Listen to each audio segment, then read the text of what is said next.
What's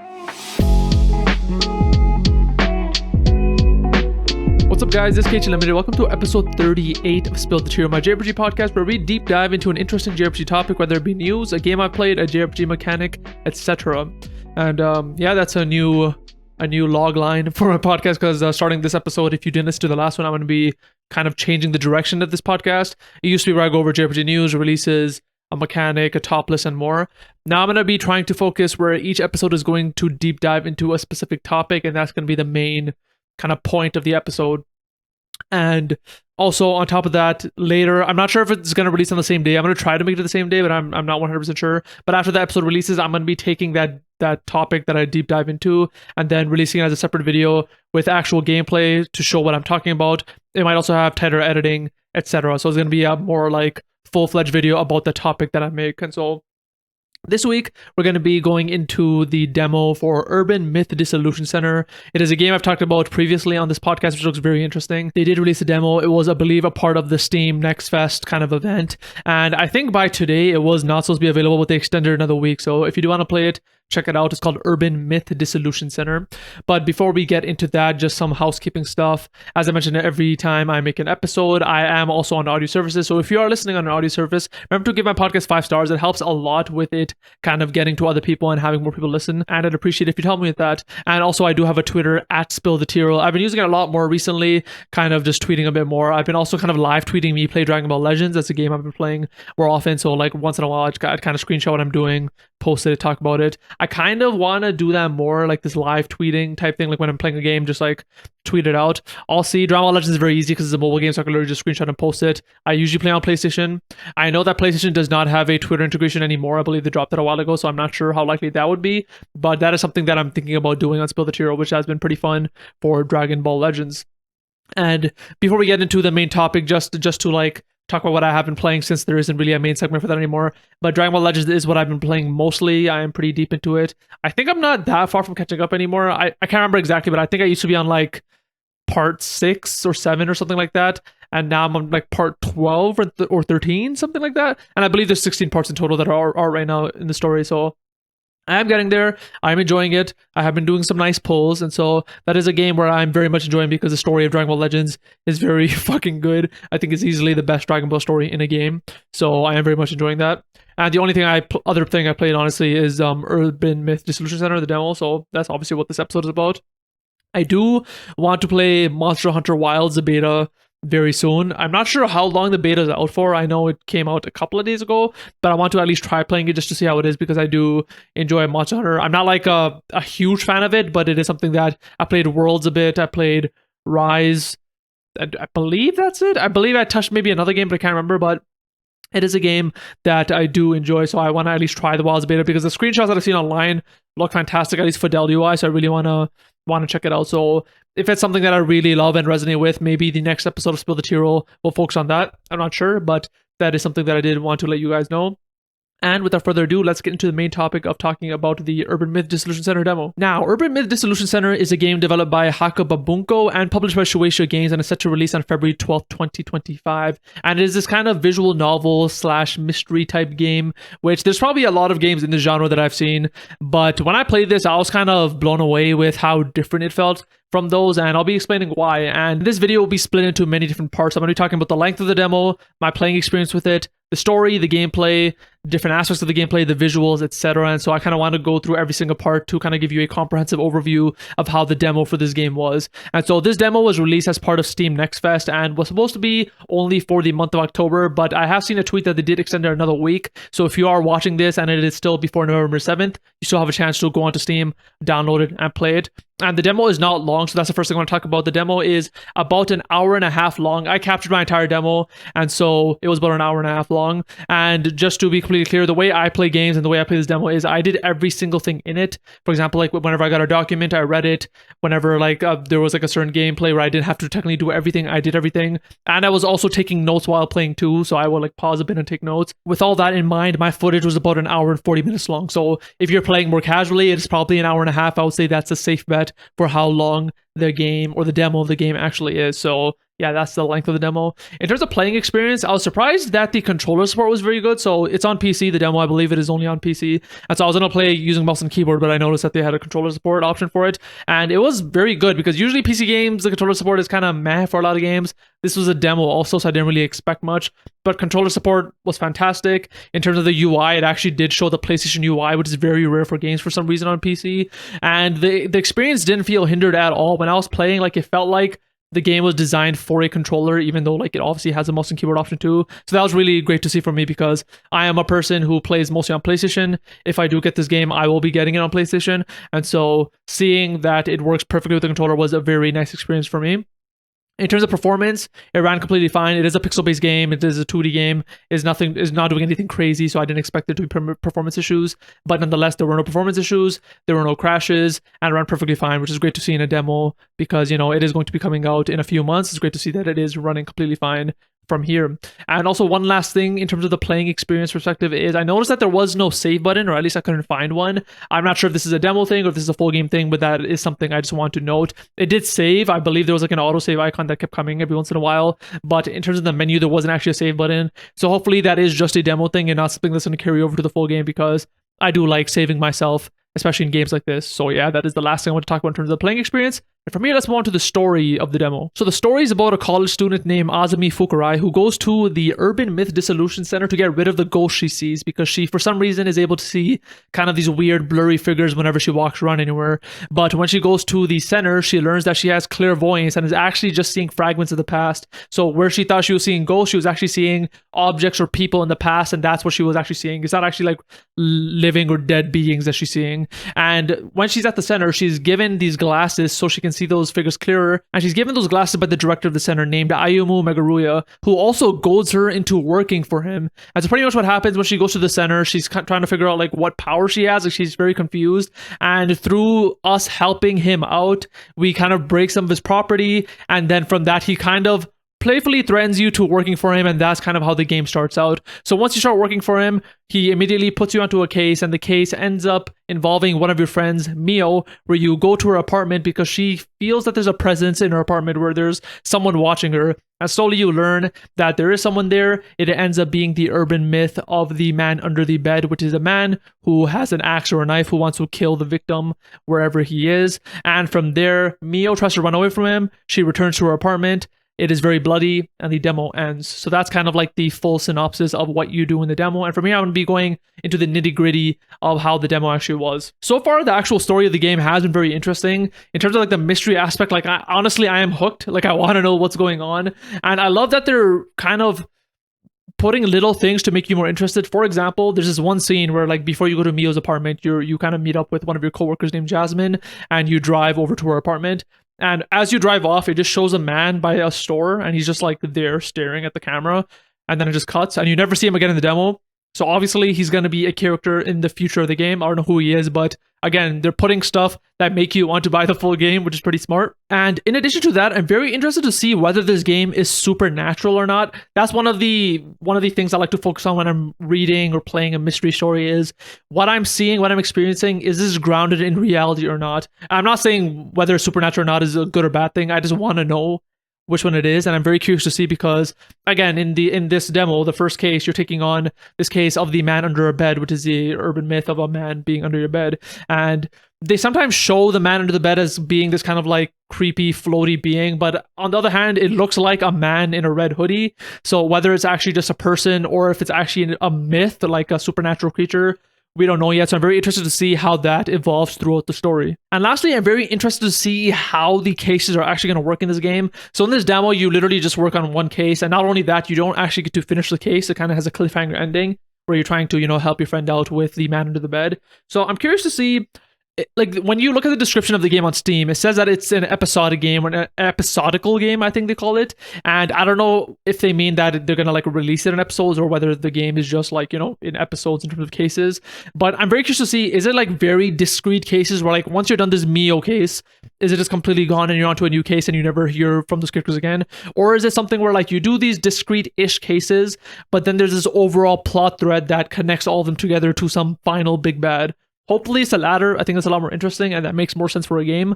But yeah, I'm curious to see exactly how it's going to work because we literally won't know until we get to experience the second case, and we won't be able to do that until the full game is out. And so yeah, I just want to see how the case system is actually going to work the farther we get into the game. But moving on from the story, let's get into the actual gameplay of the game and how you actually experience it. So when it comes to the gameplay of the game, I was very surprised with how interactive the game actually was. And the reason I say that is because when I looked at this game and I just watched the trailer, I was like, yeah, this is a visual novel. It looks like a visual novel. It's mostly talking. And at least from the visual novel games that I played, usually the kind of loop you get into with the visual novel is there's a phase of a lot of talking, a lot of cutscenes, you can say, like a lot of dialogue. And then there's a phase of you playing the game. And then that repeats. Then you go back into the dialogue mode, then the game mode, the dialogue mode, and the game mode. And one of the games that I play that's like that is 999, which is a very popular visual novel game. And that is a game where like you have a fuck ton of cutscenes, and then once you're done with that, you have an escape room, and then you have a lot of cutscenes, then you have an escape room, and that's how it is. And I expected the same from this game, so I was kind of like ready to like just like, you know, listen to a lot of talking and then get into the gameplay mode. But something that was really refreshing about this was it didn't feel like that. It felt like more like a normal game where it felt like I was always being asked to do something. I was always interacting with the game, and I wasn't just sitting and reading mostly, which is pretty interesting. So instead of it feeling like I'm just reading, okay, now I'm playing, I'm reading, and now I'm playing, it was like, no, I'm reading a bit, okay, no, now I gotta do something, okay, back to reading, oh, no, I gotta do another thing. And there's a lot of different types of gameplay in this. So I'm going to be talking about some of them. Before getting into the actual gameplay, I do want to mention this a small mechanic in the game, or the small aspect of the game, which is the journal, because a lot of the gameplay things connect to that. And the journal is pretty much what you'd expect from a JRPG, which is like a journal where the character writes stuff down.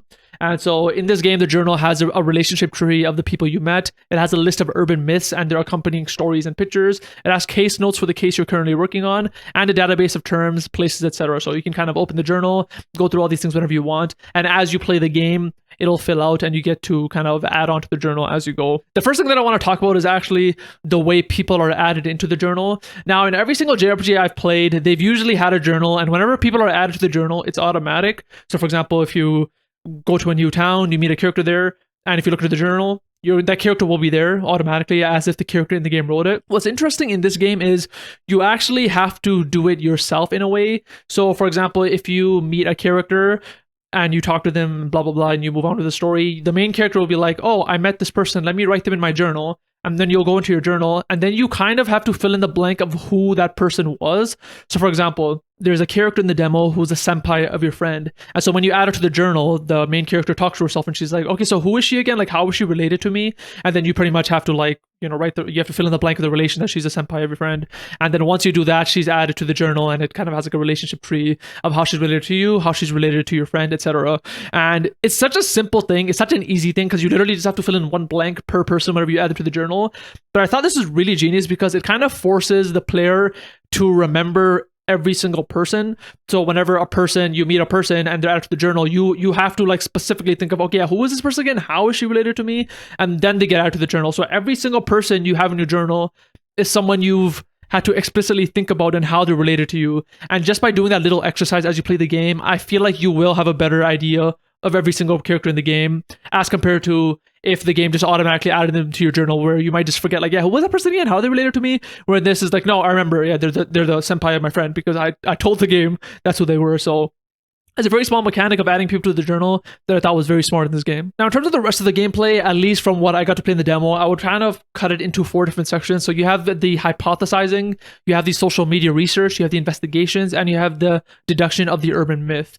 Now, with the hypothesizing, this happened a few times throughout the game. This happens when you're kind of investigating, or even like, I think randomly throughout the game, whenever you have to drop a hypothesis, this kind of gameplay aspect of the game comes up. And pretty much what happens is they show you a group of 9 phrases, and you have a sentence with 3 blanks, and then you have to use those 9 phrases to fill in the 3 blanks to make your hypothesis. I have an example right here that happened in the demo. It was the first hypothesis that you had to make, but they gave you a sentence which was, maybe there's a blank trap, blank blank. And the context of this was you sat on a chair, you got hurt while you were sitting, and you're trying to figure out why you got hurt.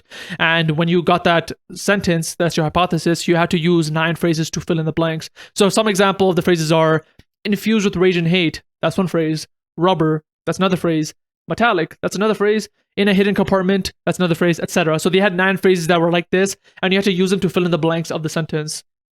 You do it, you fill in the blanks, and then you complete your hypothesis and you get to move on to the story. If you get it wrong, it will tell you which blanks you got wrong, so you can switch them out with other of the choices, and then you keep doing that until you get right. I'm not sure if like if you get it wrong enough times, maybe they'll fill it out for you. I'm not sure, but I did get some wrong. I got this wrong a few times, and then I eventually got the correct one. And in this case, the correct one ended up being, maybe there's a poison trap that jabs you with a needle, injecting a necrotizing poison. So the sentences or the hypotheses can get pretty complex because the phrases can get quite complex, but I thought it was a pretty fun mechanic that wasn't too difficult, but it did make you think about the situation, because again, there were a few hypotheses in the demo. I only got maybe one right in the first try, and the other ones I didn't. But one small thing I did notice, which I'm not sure it's a fault of the game or not, but they are clearly looking for a specific answer. And while that's not an issue, there was one hypothesis where I put in my 3 choices. It made sense grammatically and it made sense in terms of the story, but they said it was wrong. And it turns out what they wanted me to do was switch 2 of my choices, even though it means the exact same thing. They just had a specific answer they were looking for, and so I had to do that. So that's one small nitpick if I had to give one, where like they want a very specific answer and they don't really allow like different answers, even though it may be the correct answer, because the one I gave was correct. It was just like they wanted a certain grammar, I guess, to make it work. So that again is a very small thing that I noticed with the hypothesis gameplay. But yeah, that's pretty much how the hypothesis gameplay works, and you're going to be using that pretty often when you're actually investigating different fields on your cases. The second form of gameplay that you see in this game is the social media research, and personally this might be my favorite part of the game. But pretty much when you actually get hired by your director and you actually have to go to your first case, what ends up happening is before you actually get to the case and you're in the car driving there, you pretty much have to go on social media and research about the case before you get there, so you have a good handle on the situation. And I'm assuming this is going to happen every time, because at least with the case in this demo, it will spread over 2 days, so you have to go there on day 1 and day 2. And on both days before you got there, you actually have to go on social media to do some research about the situation. Pretty much what you do is you're pretty much just looking at posts about the situation or the case that's happening. You have to read every single post. You get to press each post to kind of comment on it, so the main character and your coworker Jasmine will comment on the post. And if you put your glasses on, you get to see these jiggling letters in some of the posts, which means that you're able to search those letters into the social media engine and then get more posts and etc. etc. You keep going down that rabbit hole of social media posts until you get enough information to move on with the game. But I thought it was pretty interesting and pretty fun, because you kind of get a good context for what the case is in a very natural way. It's not like there's a person just narrating what happened in the case. It's not like you have to just go there completely new and kind of figure out the case from there. It's like, no, realistically, you'd go on social media, you see what people are saying. And the fun part is like, you don't know what's true, what's not. It's like real social media. There's a lot of people saying true stuff. There's some people saying false stuff. There's some assholes. You just don't know what you're going to get. And I really like the aspect of like the rabbit hole, where you actually do have to look at the social media feed, take a term, search it, go deeper into it. Then from there, you have to find another term, search that, and go deeper into it. I thought that was very cool. One thing that made it even deeper, which is very interesting, is that you're allowed to mix different search terms together to get more specific search results. I can't remember the example that they used in the game, but I may be showing it on the screen right now. But for example, I got a search term, I think it was a girl's name, and I got another search term, which is I think was a description. And if I put those in the search bar together, they gave me more specific posts about the girl that was related to that adjective, whatever it was. And so that's an example where like, yeah, you can actually get deeper into this. It's not like you just have to go through every single search term that you find, because you won't ever miss a search term. It's very obvious when the word is kind of jiggling, and that's when you have to kind of analyze and use it as a search term. But the fact that you actually have to have the smarts to take 2 specific terms, see that they probably may have different results, put them in the search bar, search them, and find more results is pretty cool. So that's something I kind of appreciated about this gameplay aspect too. And once you actually do that and learn enough, you just are prompted to finish the game mechanic and move on and actually get to the case. There are some small critiques that I did want to mention. One very, very small critique, and this is something that doesn't really have to come in the game, but I noticed that every single comment on the social media that you see, or every single post you see, you're able to press and have the main character comment on it, which is very cool. I love it. The issue is not all of the comments are actually necessary. So for example, there'll be some where like when I examine it, the main character will actually say something useful, but there are some where like when you press it, the main character won't say anything. They'll just say like a word response or be like, okay, yeah, whatever. And so in those cases, I feel like the game just should not let you examine those. I think it would kind of speed up the gameplay too, where, for example, like when you're on looking at the social media, every single post has a symbol showing that you can examine it. I think what they should have done is that only some of them have a symbol to examine it, just so whenever you examine, you know you're getting something useful out of it. Because right now you can examine every single one of them, and as someone who kind of wants to get the most out of the game, I will examine every single post, and the fact that they're not all useful is a bit annoying. But again, this is a very small criticism which they don't need to change in the game, but it's something that I would like, where they just made the important posts examinable, and the ones that aren't, to just like make them not examinable, like they don't even have the symbol to examine them. And one last thing I wish they had was, and this is something that I actually do wish they add into the final game, I'm not sure they will, or maybe this is a thing and I didn't notice it, but like I mentioned, you're able to cross-reference multiple search terms and search about them. The thing is, you never know whether that's possible or not, at least from like when I was playing. So for example, I was doing the social media gameplay, I finished and they were like, okay, you can leave if you want now, you can move on to the game. I didn't. I kept trying to do different combinations of search terms, and I was actually able to find another combination, and when I put that into the search bar, I got more social media posts and I was able to read and get more information about the situation. It wasn't actually useful in a gameplay sense. It was just useful for me, like me as a player playing. I'm like, oh, that's cool. I actually learned more about the case, or I learned more about a character. And so I wish the game would have told me that there was more that I could have done. Like, I think what they should do is when they prompt you to leave the social media, it should probably say somewhere like on the corner, like, oh, you still have more to do or something like that. Or there's more, or there's like X more search terms you can still look into. And then once you're done looking into every single search term or every single combination of search terms, then it'll say, okay, complete, like a green check mark or something, just to let you know that you've done everything and now you're free to go. Because with JRPGs, I really like doing every single thing I can, and I would hate of just moving on from the social media gameplay, knowing later that there was some other information that I could have learned. So hopefully in the final game, I'm not sure if there will be, hopefully in the final game they have some kind of indicator showing that like, hey, you still have some search terms you can still look into before you leave, or something like that. I'm not sure. But yeah, that is another small piece of criticism with the social media part of the game. And we'll move on to the next part of the game, which are the investigations. Now, the investigations are a pretty simple part of the game. It's kind of obvious what you will be doing based on the name, but I would say it's probably the most important part because you're actually investigating. That's what the game is about. And pretty much what happens is when you're at the site, you get to talk to the people at the site, you get to investigate different objects at the site,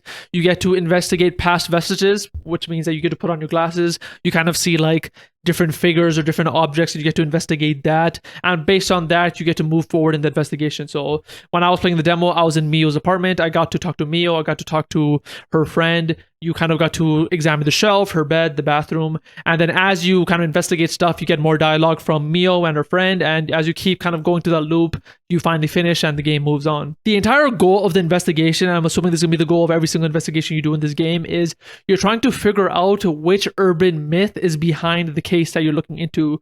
So you come into Mio's apartment, she said she noticed someone in her apartment, and the director tells you that you have to figure out which urban myth is related to this case, and that's pretty much the entire goal of the investigation.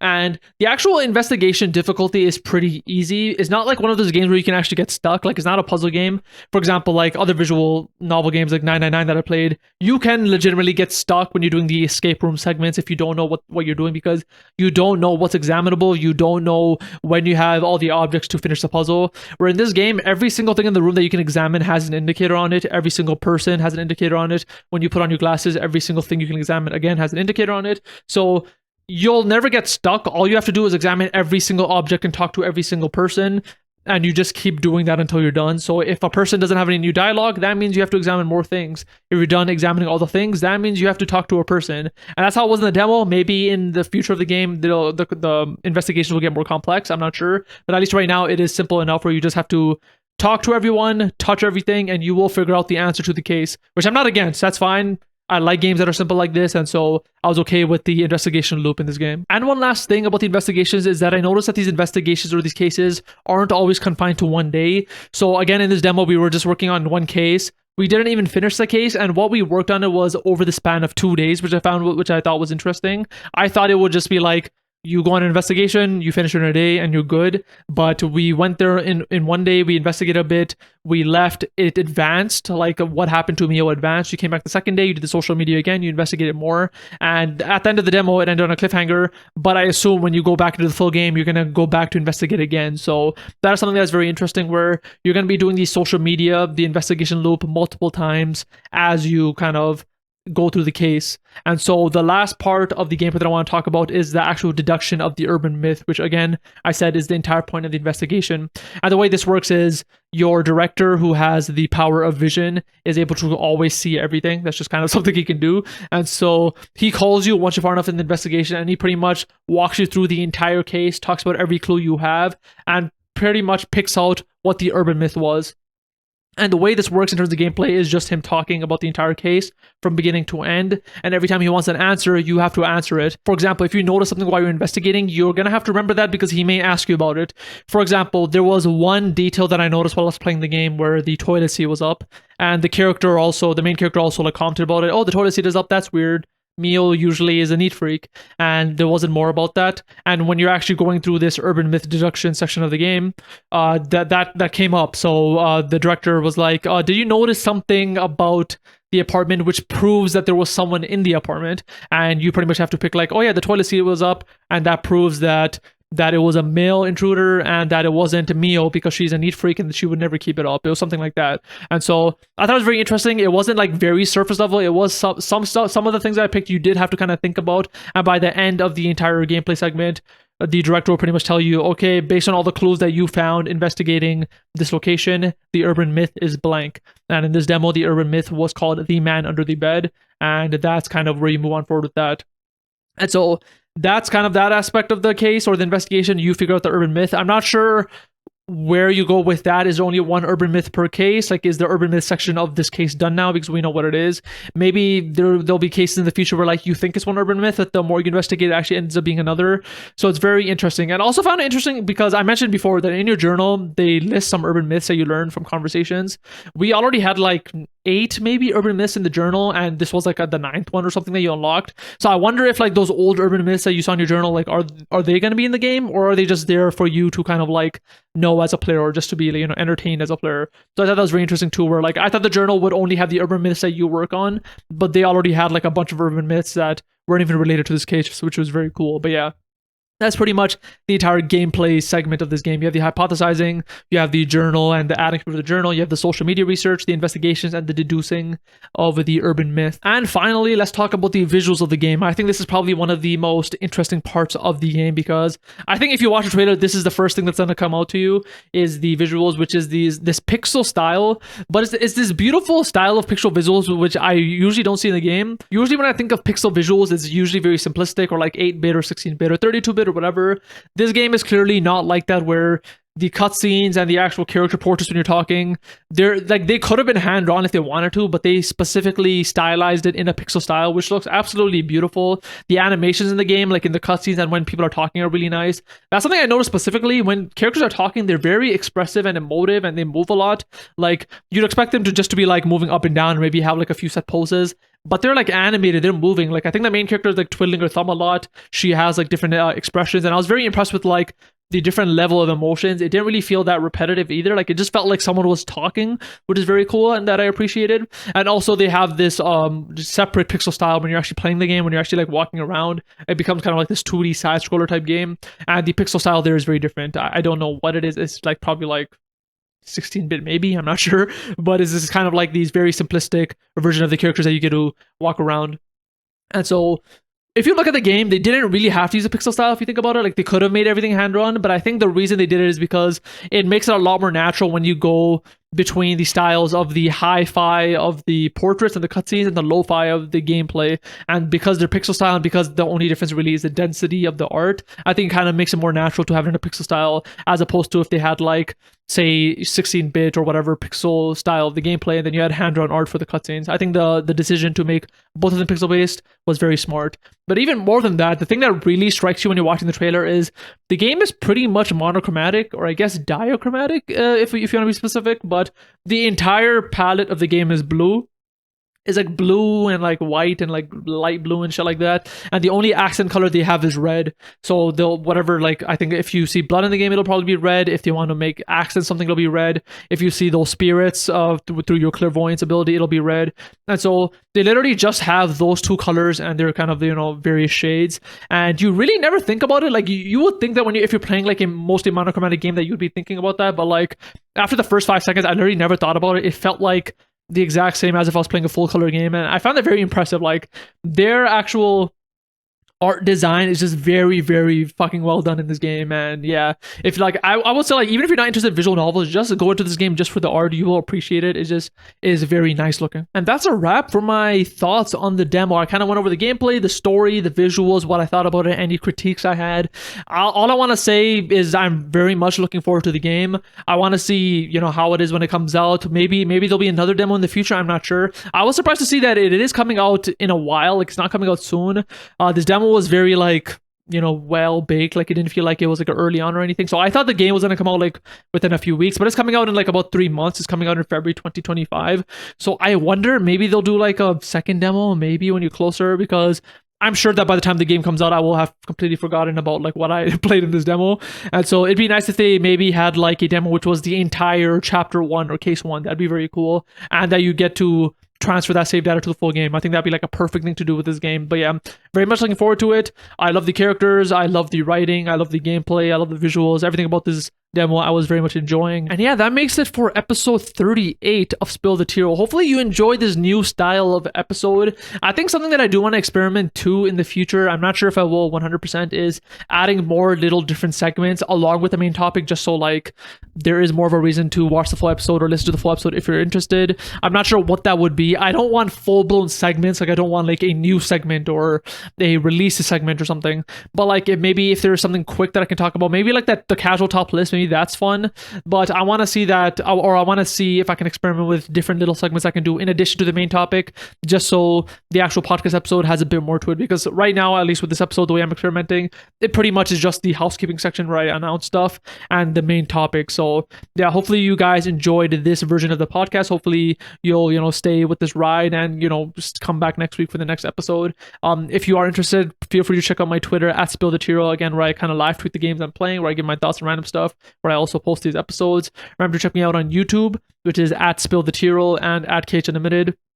I'm not sure how exactly I'm gonna upload this video and podcast on both of them. I'll see. I think I might just post everything everywhere right now, because I'm not sure what should go where. But you'll be able to find the podcast and the final video of the main topic on both channels, and the audio service will just get the full podcast because that makes the most sense. And yeah, hopefully you guys enjoyed episode 38 of Spill the Tearal, and I will see you guys hopefully next week for episode 39. Peace.